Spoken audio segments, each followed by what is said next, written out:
is getting more expensive for Americans each day. I mean, groceries, gas, health insurance, yet we are expected to pay more and more in taxes to support big government spending habits.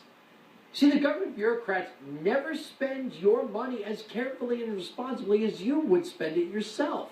Lawmakers have just given up on balancing the government's checkbook, but more importantly, our elected officials are spending money on what they want instead of what's actually best for you. Look, I'm not going to stand here and say that making serious spending cuts is going to be easy, but identifying these abuses is much easier than fixing them. But Congress needs to clean up the government waste in order to build credibility with the public. In the wake of the government shutdown, there's been a whole lot of talk from both sides of the aisle about essential government services and employees. And our friends over at the Heritage Foundation put together a list of just 50, starting with 50, of the most ridiculous examples of government waste over the past 5 years. And yeah, I like to study economics, but I'm no pseudo-intellectual. But any one of these examples would be a good place to start cutting. I'm only going to give you a few of the no-brainers. Consider yourself warned.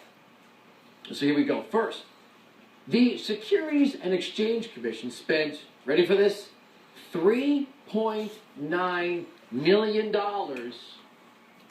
rearranging desks and offices at its Washington, D.C. headquarters.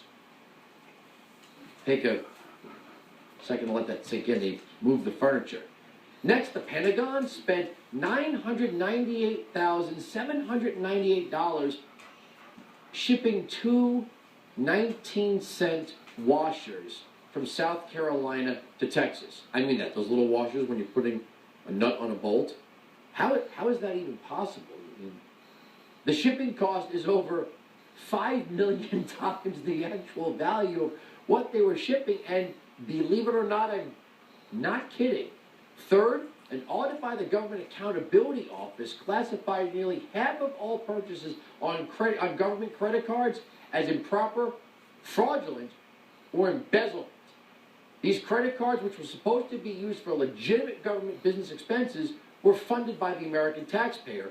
And here are some of the examples of things that showed up on the cards: gambling, mortgage payments, liquor, lingerie, iPods, Xboxes, jewelry, internet dating services, and vacations to Hawaii.